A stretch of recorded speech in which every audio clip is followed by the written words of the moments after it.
ఈ cinema is all about అభిమానం అండి. మీకు నా మీద ఉన్న అభిమానం, నాకు నా హీరోస్ మీద ఉన్న అభిమానం. ఒక అభిమానం అనేది ఆ లవ్ నుంచి దాటితే అది భక్తి అవుతుంది. సో ఈ కాన్సెప్ట్ తీసుకుంటూ ఈ డైరెక్టర్ ఒక సినిమా తీశాడు. ఆయన అంబిషన్ ఏంటంటే, కీర్తి చెప్పినట్టు ఒక 70s 80s ఉండే మన మాస్ కమర్షియల్ సినిమాని రీయాస్ట్ చేసి ఒక ట్రిబ్యూట్ లాగా చేయాలన్నది ఆయన ప్లాన్. దానికి ఒక హీరో కావాలి. ఆ హీరో కొంచెం సూపర్ హీరోగా ఉంటే బాగుంటుందని ప్లాన్ చేశాడు. సూపర్ హీరోస్ అంటే ఎందుకు ఎప్పుడు సూపర్ మ్యాన్ బ్యాట్ లాగా ఉండాలి? మన కల్చర్లోనే ఎన్నో మంది సూపర్ హీరోస్ ఉన్నారు.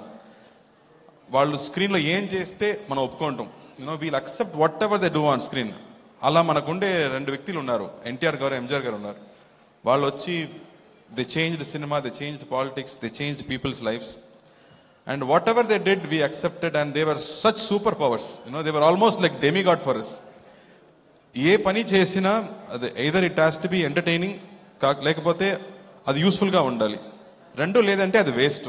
బట్ 2 ఉంటే it becomes very very special. So they both are so special to us. So అలాంటి సూపర్ హీరోస్ మన కల్చర్లో నుంచి వచ్చే మామూలు వ్యక్తిగా నుంచి దే బికేమ్ సో బిగ్. వాళ్ళు మనకు సూపర్ హీరోస్. అలాంటి సూపర్ హీరోస్ మళ్ళీ ఇప్పుడు వస్తే ఎలా ఉంటుంది అని ఆయన ఇమాజినేషన్. సో అంతపాటు ఈ సినిమా తీసుకొచ్చారు.